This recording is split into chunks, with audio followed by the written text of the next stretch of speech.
வணக்கம் அன்புறவுகளே! எல்லோரும் எப்படி இருக்கிறீங்கள்? நல்லா இருக்கிறீங்களா? நானும் நல்லா இருக்கிறேன்.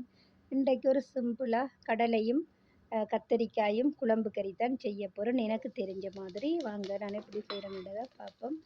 ஒலிவ எண்ணெய் சேர்த்துருக்கிறேன். அது சூடாயின பிறகு கடுகு, சீரகம், கருவேப்பில்ல, பச்சை மிளகாய், வெள்ளைப்பூடு, வெங்காயம் இதெல்லாம் சேர்த்து கொஞ்சம் வதங்க விடணும். அது வதங்கின பிறகு நான் ஒரு தக்காளி பழம் சேர்க்கிறேன்.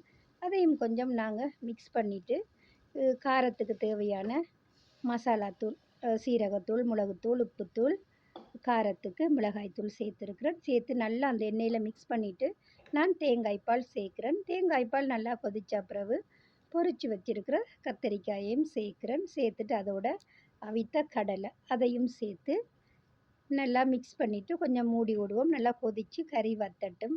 சிம்பிளாக ஒரு 5 நிமிஷத்தில் இப்படி செய்திடலாம். நல்ல சுவையாக இருக்கும். பாருங்கள் நல்லா கறி வத்தி இருக்குது. இப்போ கொஞ்சம் லெமன் ஜூஸ் சேர்த்துக்கொள்வோம். டக்கண்டு இலகுவாக செய்திடலாம் ஒரு சுவையான கத்தரிக்காய் கடலை குழம்பு கறி. பாருங்கள் எப்படி இருக்குன்னு சொல்லி பார்க்க நல்லா திக்காகவும் இருக்குது. காணொளி பிடிச்சிருந்தா சப்போர்ட் பண்ணுங்க உறவுகளே. என்னுடைய காணொளி பார்த்து எனக்கு சப்போர்ட் பண்ணுற அனைத்து அன்புறவுகளுக்கும் ரொம்ப ரொம்ப நன்றி.